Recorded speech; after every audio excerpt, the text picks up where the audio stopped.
Current সুদ ঘন্টায় ঘন্টায় সুদ খায়। উনি আবার তসবিহ ঠেলে নামাজও পড়ে। কথা কয় না কে? আছে আপনাদের এলাকায়? আমাদের এলাকাতে আছে বা আমাদের দেশে কিন্তু নাই। আছে। শোনো এই দেশটার গল্প গরিব, দেশটা মনে হয় স্বপ্নপুরী। শুধু কর ঘুষ কর মদ কর জুয়া কর, হে তাই আছে ভুরি ভুরি, হে তাই আছে ভুরি ভুরি। এ দেশে অসৎ কামাই কেউ করে না, তবে ঘুষের টাকা পেলে কেউ তো ছাড়ে না। টেবিলের নিচ দিয়ে হাত বাড়িয়ে কালো টাকাটা নাই সারিয়ে, টেবিলের নিচ দিয়ে হাত বাড়িয়ে কালো টাকাটা নাই সারিয়ে। করছে ওরা বড় দেশের চুরি, করছে ওরা বড় দেশের চুরি। শোনো এই দেশটার গল্প করি। একটা ছেলের চাকরির জন্য 10 লাখ 15 লাখ টাকা 20 লাখ টাকা পর্যন্ত ঘুষ দেওয়া লাগে ওপরওয়ালাকে। ওপরওয়ালা বলতে কি ফেরেশতা এসে নিয়ে যায়। এদেশের চেয়ার টেবিল পর্যন্ত ঘুষ খায়। কথা কোন ঠিক কিনা? রাগ করেছেন মনে হয়? মাঝে মাঝে ঘুষের ভিডিও ভাইরাল হয়, দেখেন না আপনারা? ঘুষ নিতেছে, ওই ভিডিও কি হয়। আমার এক বন্ধু চাকরির জন্য রমজান মাস আসরের নামাজের পর 4 লাখ টাকা টেবিলে রাখছে। এখন যে বেটা ঘুষখোর অফিসার, ও বলতেছে আমি এই মাত্র আসরের নামাজ পড়লাম, কিছুক্ষণ পর ইফতার করব, আর তুমি এই ঘুষের টাকা এইভাবে প্রকাশে রাখছো, আসো আমি এখন নাড়তে পারবো না, এই যে টেবিলের ডয়ারটা ফাঁক করে দিচ্ছি এর ভিতরে রেখে দাও, ইফতার করার পরে গনে দেখব। কি আছে না নাই? টুপি হাতে তসবি, এলাকার বাজারত চুপচাপ বসে থাকে। চাচা মিয়া কেমনে দিল কাল যায়? কয় বাবা আমি একটু ওই যে পৌরসভার মধ্যে জায়গা ছিল তো, এই 1-1.5 কোটি টাকা বিক্রি করে এলাকার মানুষের সেবা করার জন্য দিছি, সপ্তাহে 1250 টাকা দেয় আর কি, আমার মানুষের উপকার করি বাবা। কথা কন না কে? কারেন্ট সুদ ঘন্টায় ঘন্টায় সুদ খায়। উনি আবার তসবিহ ঠেলে নামাজও পড়ে। কথা কয় না কে? আছে আপনাদের এলাকায়? আমাদের এলাকাতে আছে বা এলাকায় না। বগুড়া তো অবশ্য সুদ শুরু হয়নি না, এটা চিনেই না। আছে মানে হিসাব নিকাশ করে দেখলে আমার গায়ে বাঁধারছে আপনাদের এলাকায় সুদ বেশি। হ্যাঁ এটি খনি আছে, নাম বলবো না, কষ্ট হচ্ছে আপনাদের মনে হয়। আল্লাহ আমাদের হেদায়েত দান করুন, জোরে বলুন আমিন। নাম বলাই লাগবে, মনে হয় জানেই না। রাগ করতেছেন মনে হয়? বাজান গো, কষ্ট মনের মধ্যে নেবেন না। এইবার জনগণ একটা করে দিরহাম দেওয়া শুরু করলো। আল্লাহর খেলা বোঝা বড় দায়। ওই সময় আল্লাহ রাব্বুল আলামিন একটা মহামারী দিল, নাম হলো ডায়রিয়া, কলেরা। আমাদের সময় একটা আল্লাহ মহামারী দিয়েছিল, নাম হলো ধরো না সুয়ো না, নাম হলো করোনা। করোনা রোগে আক্রান্ত হয়ে বাবা মারা গেছে, ছেলে বাবার লাশটাও দেখতে যায় নাই, বাবার কবরে এক মুঠো মাটিও দেয় নাই। কথা বলেন ঠিক কি না? এই করোনা মহামারী বুঝে দিয়েছে দুনিয়াতে কেউ কারো আপন না। মায়ের করোনা হয়েছে, ছেলে বস্তাবন্দি করে মাকে জঙ্গলে ফেলে আসছে। ভাইয়ের করোনা হয়েছে, আর এক ভাই দেখতে যায় নাই। বোনের করোনা হয়েছে, আর এক বোন দেখতে যায় নাই। স্বামীর করোনা হয়েছে, স্ত্রী আলাদা রুমে থাকে, স্বামী আলাদা রুমে থাকে। কথা কেন? স্বামীর একটা খাবারের প্লেট সাজাইয়া লম্বা একটা বাঁশ দিয়া এরকম ঠেলা দিয়া স্বামীর ঘরের ভিতরে খাবারের প্লেট ঢোকায়া দিয়েছে, স্বামীর সামনেও যায়নি। এরপরে স্বামী যখন সুস্থ হয়েছে দেখে বলে, জোসনার বাপ আমি যে তোমারে কত ভালোবাসি তুমি তো জানো না। যখন তুমি করোনা রোগে আক্রান্ত ছিলা আমি তাহাজ্জুদ পড়ে পড়ে দোয়া করছি, আল্লাহ গো আমার হায়াত নিয়ে হলেও আমার জোসনার বাপকে তুমি বাঁচাইয়া রাখো। ও স্বামী তুমি সুস্থ হয়েছো, আমি যে কত ভালোবাসি এই কথা বলে আর আঁচল দিয়ে মুখটা মুছে দেয়। আর স্বামী মনে মনে বলে, কত যে ভালোবাসিস আমার জানা আছে, আমার যখন করোনা হয়েছিল আমারে তখন তুই বাঁশ দিয়া খাওয়াইছিস। কথা কন ঠিক কিনা? এজন্য করোনা মহামারী বুঝে দিয়েছে দুনিয়াতে কেউ কারো আপন না। কথা কন। বাপ মরে গেছে, বাপের সম্পত্তি ভাল লাগছে, কিন্তু বাপের লাশটা দেখেও নি, মাটিও দেয়নি। কথা কন না কেন? আছে না মাঝে মাঝে দেখেন না, বাপের সম্পত্তি বাবা এখন মারা যাবে ওই সময় টিপসই নেয়, নিয়ে দলিল করে ভাগে চলে যায়। আর বোনেরা আবার ওই যে কি করলো দেখলেন না, খুলনায় না কোন জেলা ভুলে গেলাম আমি, রাগ করতেছেন মনে হয়। 5 বোন আবার বলে আমাদের বাপ মরার আগে এই যে এখানে কালি কেন, তার মানে ভাই কাম সারছে, অতএব বাপের লাশ দাপন হবি না। 2 দিন পর্যন্ত লাশ দুনিয়াতেই ছিল, কথা কন ঠিক কিনা? এরপরে প্রশাসনের লোকেরা একটা সমঝোতার মাধ্যমে লাশটা দাপন করছে। তার মানে বোঝা যায় সন্তান বাপ মারা গেলে তখনও সম্পদের লোভ করে, কথা কয় না কেন? বাজান গো, এই করোনা মহামারী বুঝে দিয়েছে দুনিয়াতে কেউ কারো আপন নয়। আপনি মনে করেন আপনি মারা গেলে আপনার পরিবার চলতে পারবেন না, দূর মিয়া, আপনি কোন জগতে থাকেন? আপনি মরে গেলেও ওরা আগের গতিতেই চলবে। আপনার জন্য দুনিয়ার কোনো কিছুই থেমে থাকবে, আপনি চলে যাবেন, আমি চলে যাব, আমাদের জন্য কিছুই থেমে থাকবে না। বাজান গো চলেন, লম্বা হবে, লম্বা করব না। তখন ওই মহামারীতে, ওই ডায়রিয়া কলেরাতে হাজার হাজার মানুষ মারা যায়। তখন তো এত ডাক্তার ছিল না, হাসপাতাল ছিল না, হাজার হাজার মানুষ মারা যায়, আর গোরস্থানে লাশ দাপন হয়, আর একটা করে দিরহাম ফেরাউনের পকেটে ওঠে। টাকা পাইতে পাইতে ফেরাউন এত টাকার মালিক হয়ে গেল, টাকা রাখার কোনো জায়গা নাই। বাদশার দরবারে চলে গেল, বাদশা আমার কাছে কিছু টাকা পয়সা হয়ে গেছে, এলাকায় যারা গরিব মানুষ খাজনা দিতে পারে না, গরিব মানুষ খাইতে পারে না, আমি একটু গোরস্থানে দারোয়ান, তাদের টাকা দিয়ে একটু জনসেবামূলক কাজ করতে চাই। বাদশা ডেকে বলে, বাবা এই তো ভালো উদ্যোগ, তোমার মতো ছেলে দরকার, টাকা নিয়ে আসো, আমি গরিব দুঃখীদের মাঝে খবর পৌঁছায় দিতেছি। এইবার গরিব দুঃখীকে খবর পৌঁছানো হলো, গোরস্থানে দারোয়ান তোমাদের খাজনা পরিশোধ করে দিবে, যারা গরিব আসো বাদশার দরবারে চলে আসো, গোরস্থানে দারোয়ান তোমাদের টাকা দিয়ে সহযোগিতা করবে। এইবার হাজার হাজার মানুষ লাইনের মধ্যে দাঁড়ায় গেছে, আর গোরস্থানে দারোয়ান ওই ঘুষ খাওয়া টাকাগুলো জনগণের মাঝে বিতরণ করতেছে। টাকা কি ফিরাউনের বাপের? সব টাকা জনগণে খালি সিস্টেমে দিতেছে, সিস্টেমে, বোঝেন তো? ওই যে আমাদের গাইবান্ধায় বলে মাছের তেল দিয়ে মাছ ভাজে, কথা কন না কেন? রাগ করতেছেন? টাকা পায় কই ওরা? হ্যাঁ, রাগ করতেছেন মনে হয়। শোনেন, সামনের দিকে যায়, কষ্ট মনের মধ্যে নেবেন না। এইবার সমস্ত গরিব দুঃখী মানুষের খাজনা পরিশোধ করে দিল, জনগণের মাঝে টাকা বিতরণ করে দিল। ওই জনগণ ডেকে বলে, আহারে রাজ্যের বাদশা যদি এই ব্যক্তি না হইয়া গোরস্থানের ছেলেটা হইতো, না জানি আমাদের কপাল খুলে যেত। বাদশা হওয়ার আগে যে উপকার করতেছে, বাদশা হলে মনে হয় একেবারে এটা অন্য ভাষা বললাম, আপনারা একটু খালি বুঝে নেন। মানে রাগ ক্ষোভ তো আছে, সব প্রকাশ করা যায় না, বুঝছেন? আমিও তো মানুষ, কথা কন নাকি আপনারা? খুব রাগ হয়, খুব রাগ হয়, বলতে পারি না।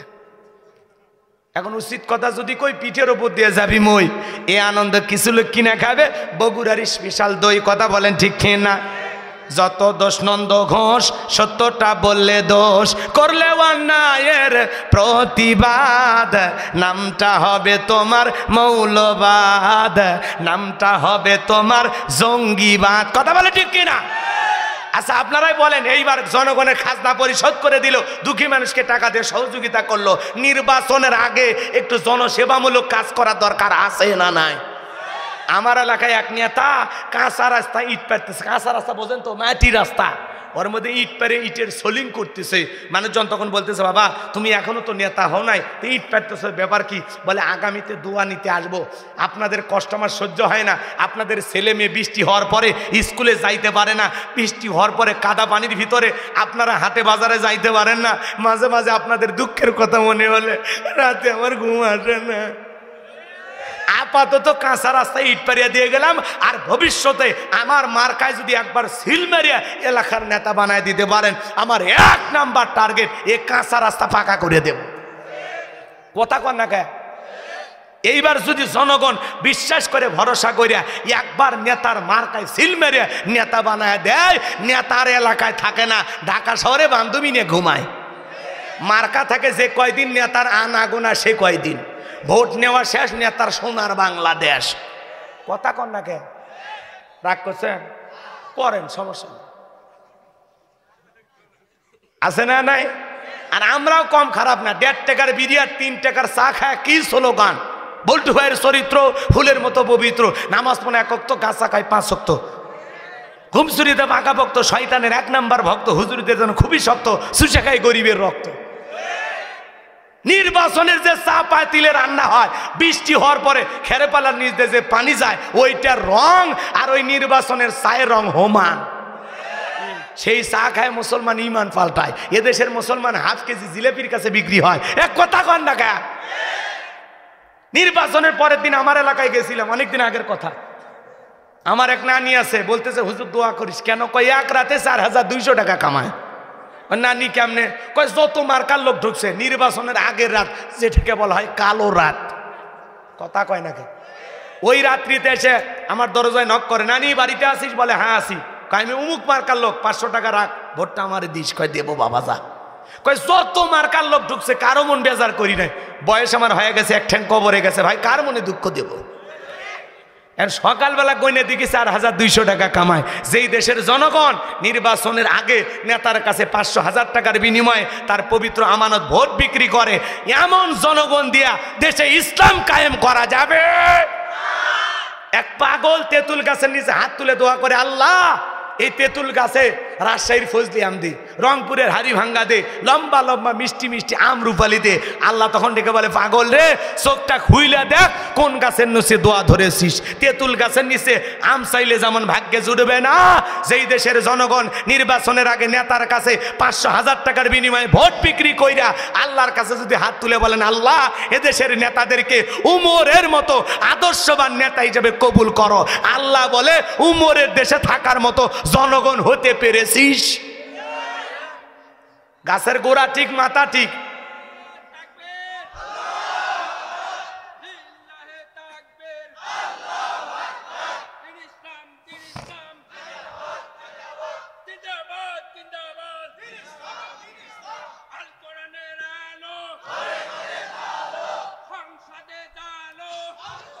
আপনারা ভয় পাচ্ছেন, কষ্ট পাচ্ছেন? তাহলে জনগণকে 1 নাম্বার হওয়ার দরকার আছে না নাই? জনগণ 1 নাম্বার, দেশের নেতা হবে 1 নাম্বার, জনগণ 2 নাম্বার, নেতা হবে 6 নাম্বার। কথা বলে ঠিক কিনা? নির্বাচনের আগে এক নেতার নির্বাচন করতে গিয়ে কয়েক কোটি টাকা খরচ হয়। যদি আমরা ভালো হইতাম টাকা খরচ হইতো? কথা কন না কে? যদি কোনো নেতা ভোট চাইতে আসে, ভাই আমাদের এই গ্রামে 1 টাকাও দেওয়া লাগবে না, আমরা আপনার কাছে চা চাই না, 10টা টাকা চাই না, আমরা সবাই আপনাকে সমর্থন দেব, আমাদের এই গ্রামে রাস্তাটা খারাপ, যে ডেলিভারি রোড। কথা কন না কে? কথা কন, বোঝেননি? আমাদের রাস্তাটা করে দেবেন। আমাদের মসজিদের কাজ চলতেছে, আল্লাহ যদি নেতা বানায় কিছু মসজিদে দিন। আমাদের গ্রামে পানি নামার কোনো ড্রেন নাই, একটা ড্রেনের ব্যবস্থা করে দেন। কথা বলে না কেন? তাহলে নেতা যদি ভালো হয়, 1 টাকাও যদি খরচ না করা লাগে, আপনার কথা অনুযায়ী আপনাদের চাহিদা পূরণ করবে। কথা বলে ঠিক কিনা? কিন্তু আমরা 1 নাম্বার খারাপ। একটা নেতার নির্বাচন করতে যদি কয়েক কোটি টাকা খরচ আসে, ও টাকা আসবে কোথা থেকে? আসমান থেকে। তাহলে কি হবে? রাস্তার বরাদ্দ হবে 5 কোটি টাকা, কোনো মতে 1-1.5 কোটি টাকা দিয়ে রাস্তা তৈরি করবে, আর বাকি টাকা পকেটে ঢুকাবে। 6 মাস পরে দেখবেন ছাগল পেশাব করলেও রাস্তা ভেঙে যাবে। কথা কন ঠিক কিনা? এজন্য বাজান, জনগণ হওয়া লাগবে 1 নাম্বার। যেদিন আপনি আমি নিঃস্বার্থভাবে দেশকে ভালোবাসবো, এদেশের নেতাদেরকে ভালোবাসবো, সেদিনই সমাজে উন্নয়ন হবে, সেদিনই সমাজে গিয়ে যাবে। কথা বলে ঠিক কিনা? তালুকদার বংশের মতো কলিজা যদি বড় হয়, হাতটা তুলে বলতে পারবেন যতদিন বেঁচে থাকবেন নির্বাচনকে কেন্দ্র করে 10টা টাকাও খাবেন না। হাতটা তুলে দেখান তো দেখি। বোঝেন? খাবেন না তো সাহাবিরি। কথা কয় না কেন? নিঃস্বার্থভাবে যাকে যোগ্য মনে হবে, ভালো মনে হবে, যাকে সমাজের নেতা বানালে এদেশে ইসলাম নিরাপদে থাকবে। কথা বলে ঠিক কিনা? তাদেরকে নেতা বানানোর দরকার আছে না নাই? আল্লাহ আমাদের দেশকে ইসলামের জন্য কবুল করুন। আরো জোরে বলুন আমিন। রাগ করেছেন মনে হয়? বাজান গো, ভালো করে বোঝার চেষ্টা করেন, আলোচনা লম্বা হবে, লম্বা করব না, সংক্ষিপ্ত কথা আপনাদের উদ্দেশ্যে বলে দিয়ে যায়। আমার ভাইয়েরা, এইবার গুরুস্থানের দারোয়ান, ওই দেশের যিনি মন্ত্রী ছিল, মারা গেল, নির্বাচন শুরু হয়ে গেল। আগে তো জনগণের মন কাইরে এনেছে, বোঝেননি? বোঝেননি? নির্বাচনের আগে মাথায় টুপি, মুখে দাড়ি, গায়ে লম্বা পাঞ্জাবি, দেখে মনে আসমান থেকে জিব্রাইলের খালা তো ভাই আসছে। কথা কন ঠিক কিনা? বাপরে বাপ, মাইক ধরে কি সুন্দর ভাষণ, নামাজ পড়বেন, রোজা রাখবেন, আমরা ইসলাম নিয়ে কাজ করতে চাই। কথা কন, কি সুন্দর মুখের মিষ্টি ভাষা আছে। আছে, রাগ করেন না, যান, রাগ করেন না। যে কয়দিন খালি ভোট নিতে দেরি, এ কয়দিন না আসবে, রাস্তার একটা ভিক্ষুক মহিলাকে চাপে ধরে বলে, মা আপনার চেয়ারের মাঝে আমি আমার মাকে খুঁজে। কথা কম আছে না? আছে না? ফকির মিসকিন সবাইকে এখন চাপে ধরবে। ওই যে নায়িকা মাহিয়া মাহি দেখতেছেন না, বাপ রে বাপ, ভোটার সমস্ত নারীদের সাথে কোলাকুলি করতেছে। ছেলেরা আবার আফসোস করে বলতেছে, এই আমি যদি পুরুষ না হই মহিলা হইতাম। আছে না? নাই? ট্রাক মার্কা দাঁড়াছে, ছোট ছোট বাচ্চারা কয় আপা ট্রাকটা দিয়ে যান। কথা কন্যাকে রাগ করছেন মনে হয়। বাপরে বাপ, আমি আর এই কথা বলবো না। সেদিন মমতাজ আপা আফসোস করে বলল, একটা ভোটার 3 থেকে 10,000 টাকার বিনিময়ে বিক্রি হয়ে যাচ্ছে। তো আপা তুমি তো অনেকদিন ধরে আসো, তুমিও কিনে নাও। কথা কয় না? রাগ করতেছেন? নায়ক গায়ক গায়িকা এরা যদি সমাজের এমপি হয়, নির্বাচিত হয়, এ সমাজে গান বাজনা বাড়বে, সিনেমা হল বাড়বে, যাত্রা গানের আয়োজন হবে, অশ্লীলতা বাড়বে, ইসলামের 4 পয়সার উপকার হবে না। কথা বলে ঠিক কিনা? বলেন, নায়ক নায়িকা এমপি হলে আপনার আমার কোনো উপকার আছে? রাগ করতেছেন? কিয়ামতের আলামত। কথা ঠিকই আছে, কারণ অযোগ্য মানুষেরাই যোগ্যতার চেয়ারে বসে থাকবে, আর ওই জায়গায় বসে ওরা যোগ্য মানুষকে অপমানিত করবে। কথা কোন ঠিক কিনা? সেটা আপনাকে বুঝে নেওয়া লাগবে। রাগ করতেছেন? আল্লাহ আমাদের হেদায়েতের পথে কবুল করুন। আরো জোরে বলুন আমিন। বাজান গো আমার, আগে তো জনগণকে ভালোবাসা দিয়েছে, সেবা করেছে, এইবার সমস্ত জনগণ সমর্থন দিয়া ওই কাবুজ নামের ফিরাউনকে মিশরের মন্ত্রী বানায় দিল। আল্লাহর খেলা বোঝা বড় দায়। বার্ধক্যজনিত কারণে মিশরে যিনি বাদশা ছিল, বাদশা মারা গেল। এইবার ফিরাউন সমস্ত নেতার জনগণকে ডেকে বলে, শোনো, বাদশা ছাড়া একটা দেশ চলতে পারে না, বাদশাহীর সিংহাসনটা খালি, তোমরাই ভালো মিশরের বাদশা হবে কে? সমস্ত জনগণ ডেকে বলে, আপনার চরিত্র আগেই জানা হয়ে গেছে, আপনার সাথে ভালো মানুষ হতে পারে না, আপনি মিশরের বাদশা হয়ে যান, আর যারে তারে মন্ত্রী বানান, আমাদের কোনো আপত্তি নাই।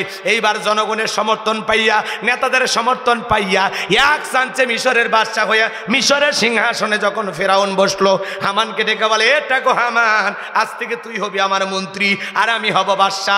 কথা বোঝেন নাই?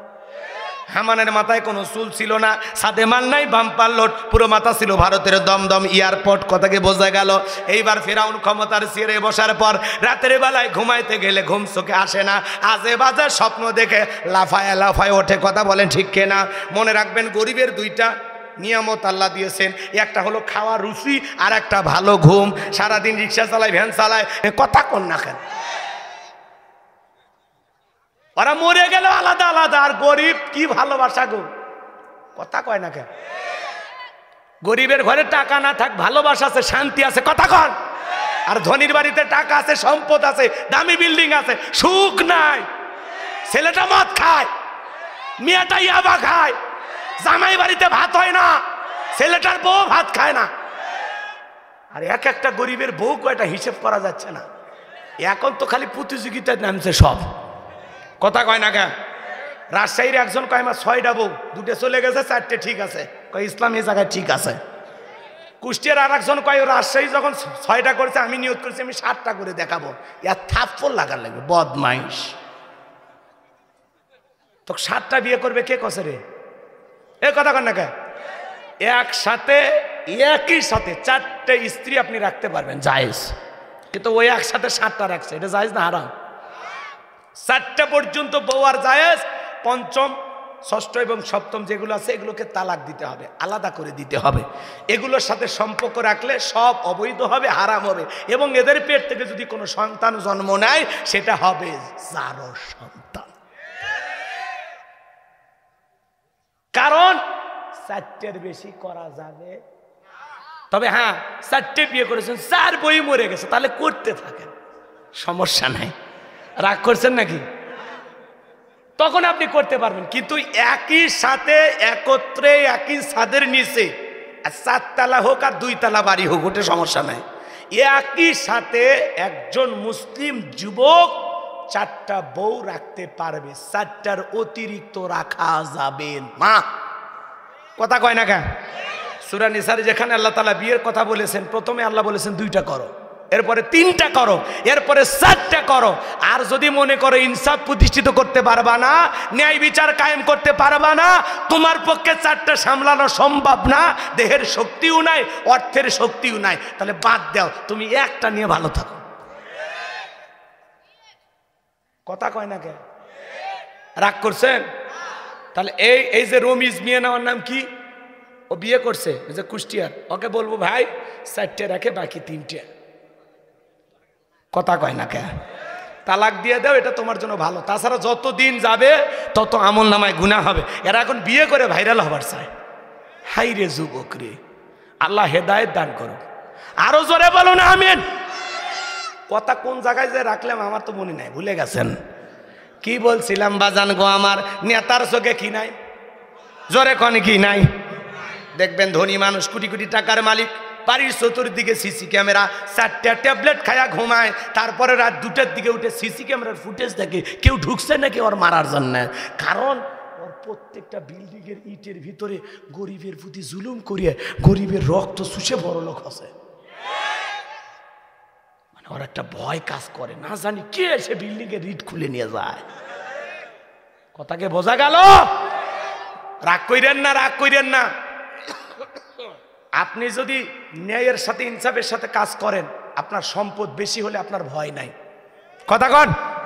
কিন্তু আপনি যদি জুলুম করে, অত্যাচার করে, মানুষকে ঠেকাইয়া, কষ্ট দিয়া, ধোকা দিয়া, প্রতারণা করে সম্পদ জমান, তাহলে আপনার ভিতরে ভয় কাজ করবে, না জানি কে কোন দিক দিয়ে টানা হেঁচড়া করিয়া সম্পদ নিয়ে যায়। কথা কন ঠিক কিনা? রাগ করেছেন মনে হয়? তাহলে গরিবের খাওয়া রুচি আছে না নাই? বড় লোক খাসি কয় না, ডায়াবেটিস, চর্বি বেড়ে গেছে, ফল ফুট দিয়ে সাজানো, কয় খাওয়া যাবে না 1 পিস। কথা কয় না? কয় গরু গোস্ত, কয় ধুইয়ে খাওয়া লাগবি তাও। কথা কন না কে? মানে কেনা টাকা আছে, খাওয়া রুচি নাই। আর গরিব খালি দেখে আর হাসে, কয় খাওয়া বলে যাবি না, একবার খালি দিয়ে দেখ। অটো মেশিন দেখছু, ওইরকম খায়া শেষ করে ফেলে দেবো। কথা কন ঠিক কিনা? তার মানে গরিবের কিনার টাকা নাই, খাওয়ার রুচি আছে। আর ধনীর কিনার টাকা আছে, ডাক্তার বলেছে যত খাবেন কম তত বাঁচবেন বেশি, বেশি খাইলে একদিনে জামি আটকে মরে থাকবেন। কথা কন ঠিক কিনা? আল্লাহ আমাদের হেদায়েত দান করুক, জোরে বলেন আমিন। এইবার ফিরাউনের চোখে কি নাই? তার দরবারে জ্যোতিষী ছিল 400। এই 400 জ্যোতিষীর লিডারের নাম হলো দবিরা। বয়স হলো 320 বছর। দবিরাকে ডেকে বলে, দবিরা আমার ভাগ্য গবেষণা করে দেখ, কেন জানি রাতের বেলায় ঘুমাইতে পারি না। দবিরা ভাগ্য গবেষণা করে বলে, নেতা যদিও আপনি ছিলেন তরমুজের খেতে লেবার, সেখান থেকে গোরস্থানে দারোয়ান, এরপরে মিশরের মন্ত্রী, বর্তমান রানিং বা আঙ্গুল ফুলে কলার গাছ, কিন্তু আপনার ভবিষ্যৎ জীবন বড় অন্ধকার। আগামী 3 মাসের মধ্যে বনি ইসরাইল সম্প্রদায়ের ভিতরে মুসা নামের একটা ছেলে জন্মগ্রহণ করবে। ওই মুসার কারণে রাজত্ব পাওয়ার ক্ষমতা থাকবে না। নেতারে এমনকি আপনার জীবন যাওয়ার সম্ভাবনাও দেখা যায়। এই কথা শোনার পর ফিরাউনের মাথা ঠান্ডা না গরম? খালি গরম। কাঠকর ফোরাইয়াছিলাম কই, না আসলাম কই, না জানি ভবিষ্যতে আরো কত কিছু হয়। কথা বলেন ঠিক কিনা? যদি বলতো মুসা যাবে খানকা বানায়া বৈশা বৈশা জিকিরি করবে, নামাজ পড়বে, তাহলে কিন্তু ফিরাউনের মাথা গরম হয়তো না।